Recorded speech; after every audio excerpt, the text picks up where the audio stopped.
Assalamualaikum warahmatullahi wabarakatuh. Pada pembelajaran kali ini kita akan membahas materi baru mengenai propeller shaft atau poros propeller. Nah, sebelum kita masuk ke materi tersebut, baiknya kita berdoa untuk memulai kegiatan atau pembelajaran pada hari ini. Berdoa menurut bacaan masing-masing, berdoa dimulai.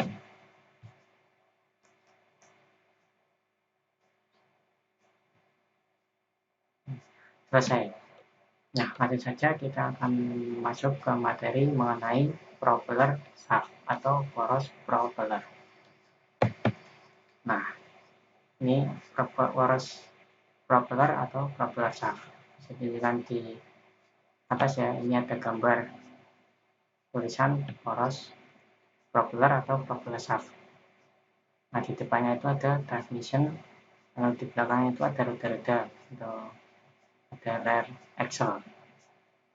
Nah, untuk fungsi poros propeller sendiri yaitu untuk meneruskan atau memindahkan tenaga putar dari transmisi menuju ke diferensial. Nah, diferensial sendiri itu ada di belakang itu ya. Ada tulisannya rear axle, itu di tengah-tengahnya itu ada diferensial. Konstruksi poros propeller dibuat sedemikian rupa agar saat memindahkan tenaga putar dari transmisi ke diferensial dapat dilakukan dengan lembut tanpa dipengaruhi dari kondisi permukaan jalan dan banyaknya beban. Untuk letak propeller shaft sendiri itu di tengah-tengah antara transmission dan diferensial ya. Itu kita lihat untuk letaknya sendiri di situ. Nah, untuk lebih jelasnya itu fungsi dari propeller shaft itu ada 3, yaitu yang pertama untuk dapat meneruskan atau memindahkan tenaga putar dari transmisi menuju ke diferensial dengan lembut. Yang kedua, meneruskan tenaga atau memindahkan tenaga putar dari transmisi menuju ke diferensial pada saat kendaraan berjalan pada jalan yang tidak rata atau naik turun. Dan yang ketiga, dapat menyesuaikan terhadap perubahan jarak antara transmisi dengan diferensial ketika kendaraan berjalan pada jalan yang tidak rata. Itu untuk fungsi dari propeller shaft. Lalu untuk komponen propeller shaft itu bisa kita lihat ya, itu gambar-gambar dari propeller shaft. Bagian bawah itu komponen-komponennya. Nah, ini untuk komponennya itu ada slip yoke. Itu berfungsi untuk menghubungkan poros output transmisi ke sambungan universal atau universal joint pada bagian depan. Itu ada slip yoke ya, atau slip yoke atau slip joint. Lalu front universal joint. Front universal joint atau sambungan universal depan berfungsi untuk mengikat slip yoke pada drive shaft atau poros penggerak. Itu ada tulisan universal joint. Untuk yang bagian depan itu setelah dari slip yoke itu ada universal joint. Lalu ada drive shaft atau poros penggerak berfungsi untuk meneruskan atau memindahkan tenaga putar dari front universal joint ke rear universal joint atau sambungan universal pada bagian belakang.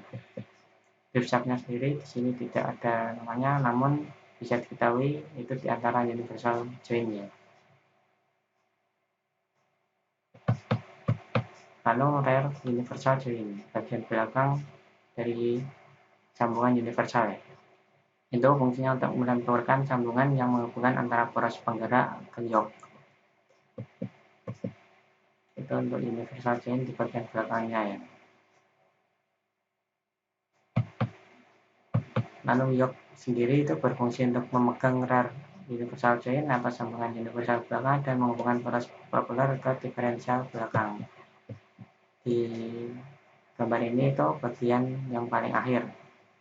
Di bawah perbedaan antara dua sudut itu ada anak panah, itu yoke. Itu komponen propeller shaft ya. Untuk tipe propeller shaft itu ada 2. Yang pertama tipe 2 universal joint dan tipe 3 universal joint. Pada tipe 2 universal joint bisa dilihat untuk gambarnya itu di bagian bawah itu ada slip yoke universal joint yang front, branch back, universal join yang rear, lalu ada flank yoke. Pada poros propeller tipe 2 universal join, poros propeller ini memiliki dua buah sambungan universal atau universal join. Ada dua universal ya, universal join. Gambarnya seperti itu. Lalu yang tipe 3 universal join ada 3 ya, ada tambahan di tengahnya. Itu ada center bearingnya juga. Tipe poros propeller tipe 3 universal join ini memiliki 3 buah sambungan universal. Tadi memiliki 2 universal join tanpa adanya center bearing.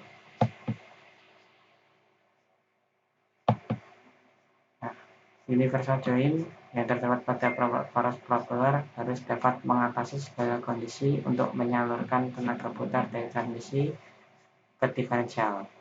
Jika poros propeller sedang berputar tanpa mengalami kerusakan atau patah, itu adalah fungsi dari universal join untuk mengatasi segala kondisi saat menyalurkan tenaga putar ya, agar tidak mengalami kerusakan atau patah pada poros propeller. Sehingga pada universal join harus memenuhi beberapa syarat. Nah, untuk syarat dari universal join-nya ada 3. Yang pertama, harus dapat menghindari dari kemungkinan terjadi kerusakan pada saat poros propeller bergerak naik turun. Harus dapat berputar halus tanpa adanya suara atau berisik. Yang ketiga, harus memiliki konstruksi yang sederhana dan tidak mudah rusak. Itu untuk syarat-syarat dari universal join. Lalu jenis universal join menurut konstruksinya. Ini ada beberapa jenisnya. Yang pertama itu ada box join. Bisa dilihat di gambar ya, di box join. Itu untuk yoke tadi yang ditunjukkan anak panah itu, bagian belakang itu sama bagian depan itu yoke. Nah, pada universal join jenis box join terdapat 2 macam, yaitu tipe solid bearing cup yang dapat dibongkar dan tipe seal bearing cup atau sambungan universal yang tidak dapat dibongkar.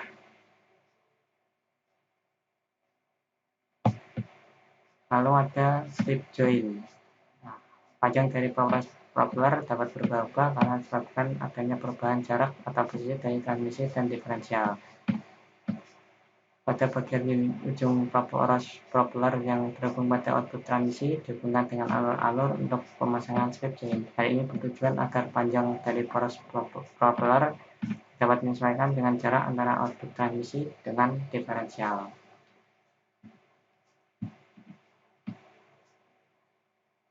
Nah, untuk slip join-nya sendiri itu memiliki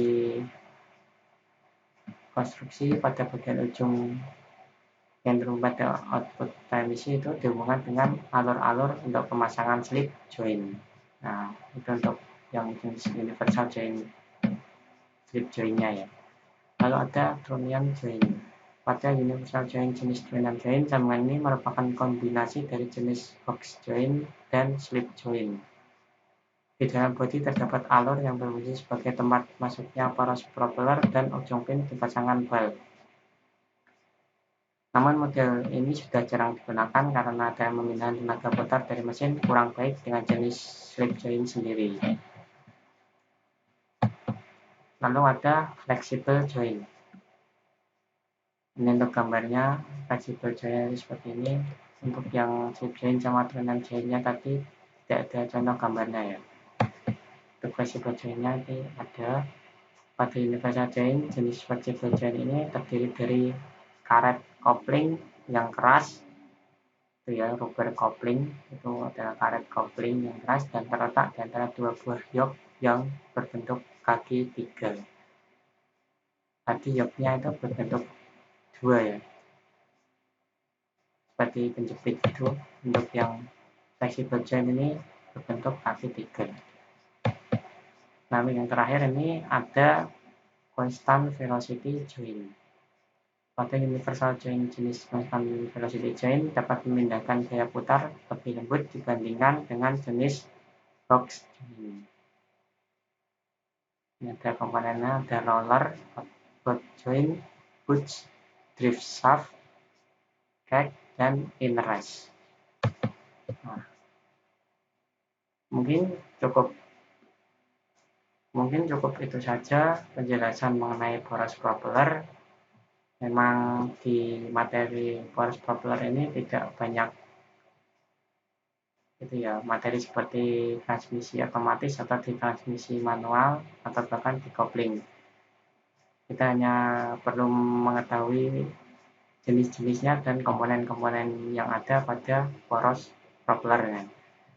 Nah, apabila ada yang kurang jelas mengenai penjelasan boros propeller ini, bisa ditanyakan secara langsung mengenai materi tersebut melalui chat via WA atau di Google Classroom secara langsung. Nah, sebelum kita akhiri, alangkah baiknya kita berdoa agar ilmu yang saya sampaikan tadi bermanfaat dan memberikan saudara pengetahuan yang baru mengenai boros propeller tersebut. Nah, berdoa menurut kepercayaan dan akunnya masing-masing. Doa dimulai.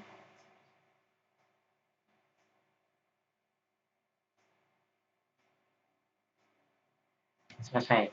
Kurang lebihnya saya mohon maaf. Wassalamualaikum warahmatullahi wabarakatuh.